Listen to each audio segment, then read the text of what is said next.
matin, 6 salariés d'Air France ont été mis en garde à vue après les violences de la semaine dernière contre les dirigeants d'Air France. L'ex-Conti, Xavier Mathieu, est l'invité du Grand Journal.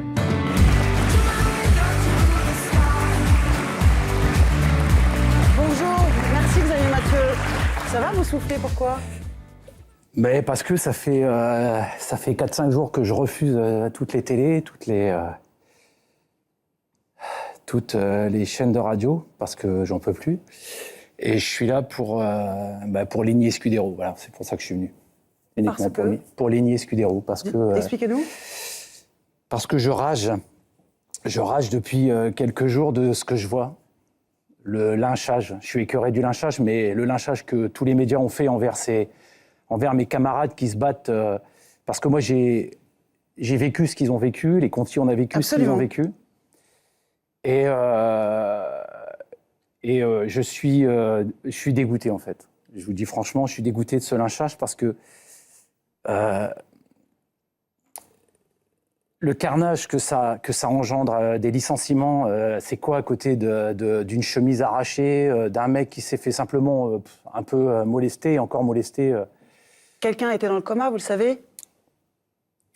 Ouais, et alors ? Il y a 5 Conti qui se sont suicidés, il y en a un qui s'est jeté devant les rails de chez Continental. C'est quoi ça ? C'est rien. Parce que la une, vous l'avez faite, la une. Vous avez tous fait la une quand on a pété la sous-préfecture, quand le directeur de chez Continental, il a pris des œufs sur la gueule. Alors, vous avez tous fait la une, je vais finir. Vous avez tous fait la une. Pour que les gens comprennent ce que vous dites, c'est pour ça. Continental a fermé en 2009. A évoqué des raisons économiques, les licenciements d'une fermeture de boîte, que soi-disant l'entreprise allait très mal, avait des raisons économiques de fermer la boîte. 1500 personnes dehors, des familles entières, une région dévastée. Oui. Aujourd'hui, Continental a été condamné 5 fois sur 6, on attend la 6e fois bientôt, parce qu'il n'y avait aucune raison économique à la fermeture de cette entreprise. Oui. Vous avez fait la une des œufs à l'époque dans la gueule de ce directeur, vous avez crié au scandale, vous nous avez traité de voyous, je dis les médias en général. Vous avez crié tous en scandale en disant que les gens de Continental étaient des voyous et les dirigeants de Continental, ils n'ont jamais été au garde à vue. Jamais en garde à vue. Et pourtant, il y a eu des morts. Il y a 500 mecs qui sont encore au chômage aujourd'hui. Il y a 200 mecs qui sont au RSA. Il y a à peu près 400 divorces, 5 suicides, je l'ai dit. Voilà les conséquences. Alors, je demande simplement un peu... Je suis venu parce que j'avais envie que les gens comprennent que cette chemise arrachée, je voulais qu'ils comprennent pourquoi je suis venu, parce que je voulais leur expliquer pourquoi cette chemise arrachée, c'est honteux, la façon dont ça a été traité dans les médias. Parce que cette chemise arrachée, c'est quoi ? C'est son métier au mec, de toute façon. C'est quoi ? Johnny Hallyday, il a passé sa vie à se faire arracher sa chemise, il en a fait carrière. Je vais mettre une note d'humour, mais je suis... Vous savez... Non, mais on l'entend, votre émotion, votre colère, c'est extrêmement clair. Il y a un sondage, et votre point de vue, il est...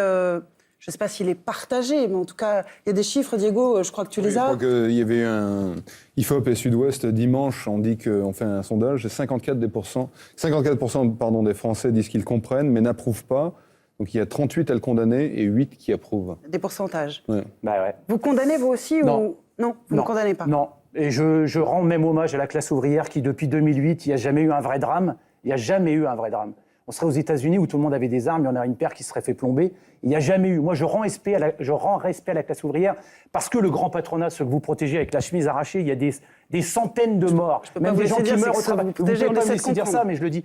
Oui. Mais vous savez, on est les ouvriers et les gens en général, on est comme des labradors. Le labrador, c'est le plus gentil des chiens du monde. Jusqu'au jour où vous touchez ou à sa maison ou à ses petits. Et là, il vous mord. Et pourtant... On s'est laissé tirer la queue, on s'est laissé tirer les poils, on s'est laissé tirer les oreilles. Mais au bout d'un moment, on mord. Et vous êtes en train de demander d'abattre le labrador. Alors que le labrador, c'est le plus gentil des chiens du monde. Et vous ne voyez qu'une chose, vous ne voyez que la morsure du labrador. Et vous ne voyez pas les conséquences. C'est dramatique. Encore une fois, Xavier Mathieu, je prends le temps de vous le dire. Nous ne demandons rien, nous vous invitons, nous voulons comprendre. Quand je dis vous, c'est les médias en général. Mais je parle pour les médias en général. Il faut s'attendre pour voir à ce que ce type de situation se reproduise. Est-ce que cette violence, elle va faire partie du paysage ? Quelle violence ? Qu'on l'appelle violence ou non, mais ce type de situation, du moins. Mais il arrivera ce qu'il arrivera. Et moi, je pense que oui, je pense que malheureusement, j'ai été un pacifiste toute ma vie. J'étais un non-violent toute ma vie. Mais malheureusement, je ne crois plus au pacifisme, ouais. je crois en la violence. Parce que vous voyez, par exemple, on a pété la sous-préfecture de Compiègne. Ça faisait 6 semaines qu'on réclamait des négociations. Aucune négociation n'était acceptée. On a pété la sous-préfecture de Compiègne. 3 heures après, on nous autorisait tripartite, tout ce qu'on voulait, on l'avait. Les agriculteurs, ils pètent, ils ont, obligatoirement. C'est la seule Les solution. taxis, mais oui. Mais parce qu'on est dans une société où il n'y a que ça. Les gens, en face, les puissants n'ont peur que de ça, n'ont peur que de la violence. Pourtant, ça dessert les syndicats, là, ce qui se passe. Mais non, ça les dessert. rien. On parle Ça plus du dessert conflit rien. social, on parle que de l'affaire de la Ça chemise. dessert rien. Et nous, je vais vous dire, quand on a été convoqué, quand j'ai été convoqué au commissariat de police en garde à vue, les contis sont descendus à 800. Ils ont attendu pendant 2 heures simplement devant le commissariat. On est rentré, on est ressorti, on a signé un papier, on est ressorti aussitôt. Parce qu'il y a ça qui leur fait peur. Mardi dernier, vous l'avez vu, évidemment, cette vidéo qui est devenue virale où on voit cette femme qui est employée d'Air France qui essaie de parler avec la direction. On en regarde un petit bout. On nous a demandé de faire des efforts, on les a fait. Ça fait 4 ans que nos salaires n'ont pas évolué. 4 ans 4 ans sans rien. Et c'est nous qui trinquons. C'est normal qu'on apprenne par voie de presse combien est-ce que d'entre nous vont sauter. Et pourtant, nous, cet uniforme, je peux vous dire qu'on le porte avec fierté. Nous, on est fiers de porter cet uniforme. Xavier Mathieu, est-ce qu'on ne se rend plus compte de ce que vivent les employés et les ouvriers? Vous voulez traiter ces gens-là de voyous? Les voyous, c'est celui qui les a virés. On veut traiter Non, mais personne de rien. je dis Oui, ce que je vois. Enfin, moi, je vois le important. traitement. C'est pour ça que je suis là ce soir. Ouais. Quand je vois le débattement médiatique sur mes camarades, parce que de quelle violence vous parlez? Le mec, il marchait, il lui tenait sa chemise, il lui Voyou, arrachait c'est la Manuel chemise. Valls qui a employé l'expression, c'est pas nous, c'est Valls. pas ici, on répète les paroles. Mais du Valls, il n'a même pas Premier été ministre. capable de traiter Cahuzac de voyou. Il a traité des ouvriers parce qu'ils ont déchiré une chemise. Il n'a même pas été capable de traiter Cahuzac de voyou. Voyez. Mais Valls, il est responsable de tout ça. La Vous question savez que que dans la loi Macron, on a plafonné les indemnités de licenciement. Ça veut dire que ces mecs, ils seront encore plus dans le désarroi parce qu'ils savent que s'ils sont licenciés, ils pourront même pas se battre pour avoir le maximum d'indemnités parce que ce gouvernement de gauche l'a plafonné, les indemnités. Ça veut dire que vous êtes virés. Maintenant, les patrons, ils savent quand ils vont vous virer combien ça va leur coûter. Ils font les prévisions pendant des années, ils mettent l'argent de côté, ils vous foutent dehors, ils vous balancent le pognon à la gueule, ils vous disent dégagez. J'ai une On est dernière- 6 ans après chez Continental. Xavier Sur Mathieu. 1100 personnes, il y en a encore 500 au Vous chômage. avez une réponse qui est très importante, et c'est moi pour ça que je voulais vous voir ce soir. Vous l'avez vu dans le sondage, les Français partagent, pour certains, pour beaucoup, pour la majorité. Et combien des l'ex- 50%, Ils combien des n'approuvent pas, mais 48% n'ont pas vécu ce que ces gens ont vécu? Écoutez-moi. Combien des 46% qui restent n'ont... Vous savez, je vais vous dire, avant la fermeture de l'usine, quand je discutais avec mes collègues dans l'usine, vous savez, 3 semaines avant la fermeture de l'usine, il y a eu une manifestation à Compiègne, il y avait des appels à manifestation contre les licenciements.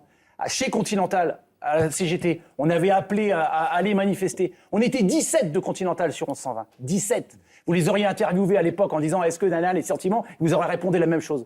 Sauf qu'un mois ou 2 mois après, vous auriez posé la question à ces gens qui se faisaient foutre dehors. Des gens qui ont accepté, les gens de chez Continental, ils ont accepté de baisser leur salaire, de baisser leurs primes, de perdre 1/3 de leurs primes de vacances de fin d'année. Comme tous ces gens ont fait, ils ont accepté de perdre du salaire, ils ont accepté les conditions. Et c'est ce même mec-là, à qui ils se sont retrouvés autour d'une table et qui leur a dit « Si vous faites des efforts, l'entreprise, elle est sauvée, elle est sauvée. » C'est le même mec qui est venu leur annoncer qu'ils allaient en foutre 2900 dehors. Et après, vous vous étonnez que les mecs se mettent en colère, essayent d'attraper le mec. Mais dans la sidérurgie, dans les années 80... Quand ils ont attrapé les patrons, les séquestrations, c'était pas, on leur distribuait pas la pizza, on leur laissait pas le téléphone pour appeler papa et maman et pour répondre aux médias. C'était autre chose que c'est aujourd'hui. C'est une agression. Quand des gens ont donné de leur sueur, donné de leur santé, ou même souvent de leur vie, pour faire des bénéfices à une entreprise, et que quand vous avez des actionnaires qui prennent cet argent, qui se le mettent dans les fouilles, et avec ce même argent vont construire des usines à l'étranger, avec l'argent de la sueur de ces gens-là, on est dans un système où plus vous travaillez, plus vous faites de bénéfices, plus vous avez de chances d'être virés parce que cet argent, ils vont s'en servir pour aller fabriquer des usines à l'étranger. Vous comprenez? On est dans un système pourri. Il va falloir le faire. Il va falloir en sortir. Et malheureusement, la violence sera inéluctable. Et pour l'instant, contentez-vous et rassurez-vous que ça soit simplement des chemises arrachées, parce qu'un jour ou l'autre, ce sera bien pire que ça. Malheureusement, on n'a jamais eu de drame. On n'a jamais eu de drame. Alors arrêtez de parler de drame, de lynchage, d'agression. Il n'y en a jamais eu. Ni plus, pas plus Mathieu. avant-hier qu'hier.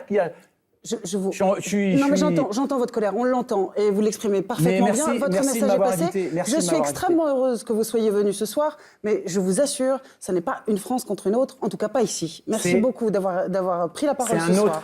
Merci.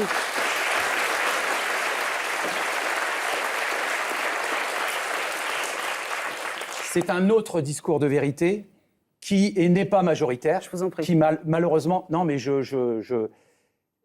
des fois les discours de vérité sont pas ceux qui sont le plus répandus ou ceux même, vous savez, les gens, vous interviewez des gens, vous sondez des gens. Quand vous sondez des gens comme ça, sondez uniquement des gens qui ont été licenciés et vous verrez la différence de réponse. Pourquoi vous sondez des gens qui n'ont jamais connu un licenciement? Comment voulez-vous qu'ils vous répondent correctement? Ils savent pas, ils ne voient que des mecs qui se sont fait arracher la chemise, ils voient pas les conséquences de derrière. C'est pour ça que c'est à vous qu'on a donné la Merci parole de ce m'avoir soir. invité quand Merci même. à vous d'être Voilà. venu. Merci.